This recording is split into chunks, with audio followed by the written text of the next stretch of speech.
Hi, today I'm going to show you how I went from this picture to this picture in Davinci Resolve. The reason for that being that I don't want to pay for Lightroom, which means I gotta use another software. So let's just get started. Open Davinci, and this file, this picture, I'm gonna give you a link in the description so that you can download it. Just drag it down on the timeline. There we go. You can, if you click on it and you go right click and then you go to change clip duration, you can, for example, use 1 second. I just do 5 seconds, why not? Just to have it easier to click on it, instead of if it was just a frame, it was pretty hard to click on it. Now that's much easier. And now that we have our picture on the timeline, we can just go into the color page. So you can see that I have already edited this picture to try out, see what I want to do, and now I'm just going to show you how I did it, and we do this as a follow along so that you can practice. And if you have any suggestions for me, just tell me, because I'm also still very much a beginner at this, and I just try to get better, and open and happy for all recommendations that you guys might have for me. Whoops, not PowerPoint. Let's jump back to the color page. Here is our starting node, and if you click Option S, or I think it's Alt S on Windows, on Mac it is Option S, you can create a new node. This is important because as this is a DNG file, we first have to apply some color transformations to properly work on it with the right color space. So we have these two nodes. We start by searching for color transform, and then we have to do certain stuff here. I'm just gonna look it up because I always forget it. sRGB, wide gamut, and intermediate. Okay. So here we look for sRGB. If you click any key on your keyboard, you're going to get to the first option of that key. So I pressed S and I straight went to SMPTEC. Now I can just go to sRGB, again press S and sRGB, easy. For this we go Davinci wide gamut, and again D and Davinci intermediate. What else do we need? We need none here. Okay, that's it. This is okay, none. Perfect. So this is our first color transform. Second color transform, we can just go to that node, press Command Z, Command V, and then we have the second color transform, and now we can just swap it. Also, we need to do more on the second one. On the second color transform, we gotta do Davinci, well, basically this. Let's just copy that. We have Davinci here, like that, right? Yes, yes, perfect. And these are our two color transforms. I like to label them so that I know that these are the nodes, and everything else that we do is going to be between these two nodes. That's very important. Okay, then we can get rid of the clip so that we have our picture larger here, and let's actually get started. So first of all, I'm just going to do this on the first node. It doesn't really matter because this camera raw settings don't apply to a single node but to the overall picture. We can just play around with all these sliders and all these numbers and try to get our picture in a better state than it is right now, and something that we can actually work with, and that doesn't look shit because this one's not good right now. And what I'm trying to do here is I try to get my histogram to be spread out evenly without anything touching the very left or very right corner too much. Usually I like to start with making it everything a little bit lighter. For that I usually use gain and lift. Okay, nice, everything's lighter. A little bit too light maybe. Okay, we can bring the gain a little bit down. This helps bring these middle parts more to the left. Then I also like to use some color boost right at the beginning. Exposure is probably good. Highlights, let's bring down the highlights a bit. First before we go to the shadows, maybe a little bit more contrast. This is good. Detail, do we want more detail? No, not really. I think we'll leave that it 0. Shadows, okay. I like this a lot. I like this a little bit. Okay, maybe a bit more lift. No, okay, actually let's keep it at that. This is, well, compared to before, this is much better. And next, again, we click Option S or Alt S and we create a new node, and now we actually get into the good stuff. So we can go to our color slice, and here we have all the different colors that we can play with. And if you press that button here, you can see which parts of the image are affected by that color. So if I press magenta, you can see that only a little bit in the top right and top left are actually affected by that slider. Same goes for blue. Well, blue is a little bit more present in the sky, obviously. Yes, and for skin and yellow, you can see there's quite a lot yellow in the trees, and skin especially on the ground. And yeah, these are probably our main sliders we're gonna work with. So for blue, actually, and now you can see if I change my saturation, well, it gets either more blue or less blue. And well, we started from here. Let's actually make it a little bit more blue. We do have noise in here, unfortunately, but well, we gotta live with that. Okay, but maybe let's not be too crazy. All right. Okay, then also yellow for our trees. Let's increase saturation again a little bit, and also make it a bit more dense or darker.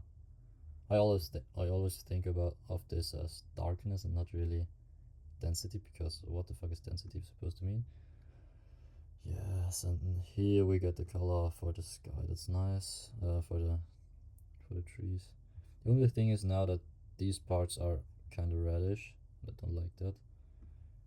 Can we change that? Okay, well, we probably can, and I'm gonna show you how. Okay, yes. So the thing is, if I put that slider up, we can see here we have so much red parts, and we obviously don't want that. So I'm gonna decrease that first. We make a new node, and we go over to our mask window, and here I'm just gonna use that curve thingy and roughly mask out our road, so the part that we actually want to increase the saturation of later on. Good, easy. Go here around. Very nice. We'll also make it a little bit more softer, maybe to the outside. And now if we go back and now increase this, you can see that the upper parts here are not affected, but just our road, which is much better in my opinion.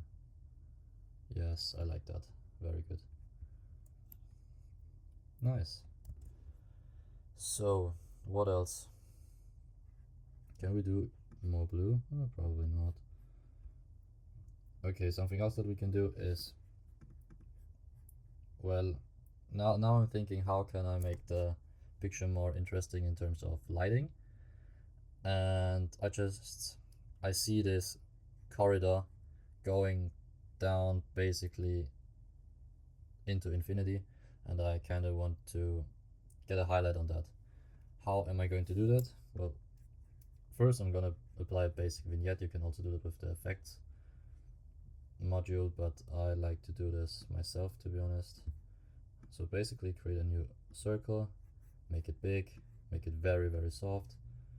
Then we gotta invert that. That's, I think, this button. I always forget that.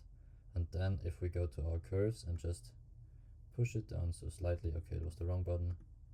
We take that one.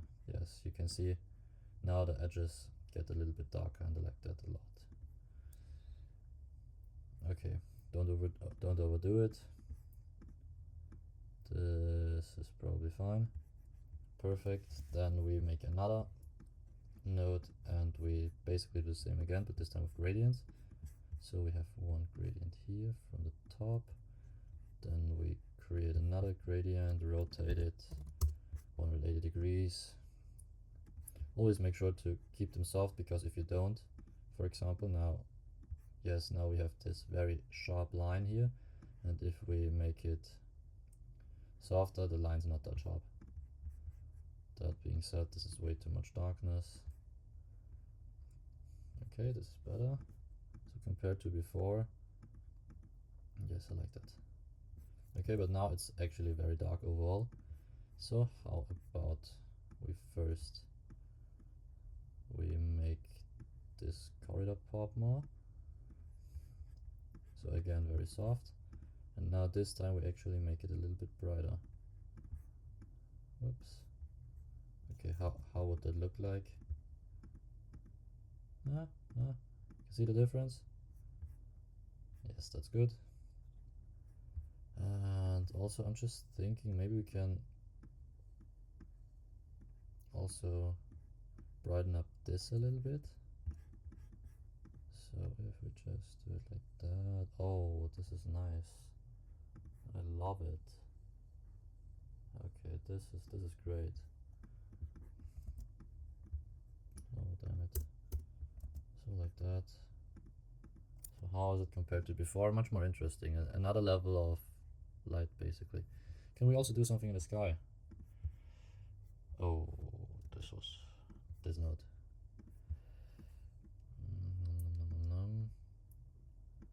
Let's see if we just put that here and brighten up the sky a little bit. Well, is it more interesting? Maybe it's a little bit more interesting. It's not necessarily better. It's probably not better, let's be honest.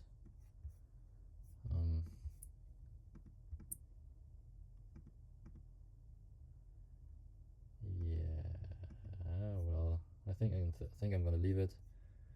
And also maybe another one over here.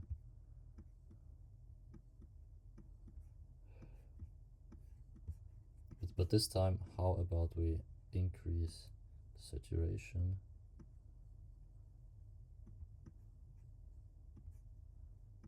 And also a little bit more light. Makes the whole trees here a little bit more interesting, but compared to these leaves are a little bit weird now, which I don't like. So how about we add another one up here. So how is it now? Better. Yes, well, it gives the whole thing a little bit more color. And well, basically that's it. So as a recap, what did we do? The color transforms with 2 times sRGB and then 2 times Davinci. The same thing basically over here with also these settings for tone mapping. And then we started off changing our camera raw settings to get this whole thing a little bit into better shape. And after that we started with color splicing, or with the color splicer. We mapped out the floor and added a little bit more saturation to the floor. We applied a basic vignette with our circle here. Then we applied 2 gradients to make it a little bit darker from the bottom and the top. We applied a circle in the middle to make the middle pop a little bit more. Another one to make the floor a little bit brighter in the middle. Same goes for the sky and also for the trees with a little bit more saturation as well, just to make the whole thing a little bit more interesting and have more different shades of green and different shades of light in the overall picture. And this is what we got compared to before. This compared to this. Pretty happy. Nice. Alright, I hope this was helpful, and see you next time.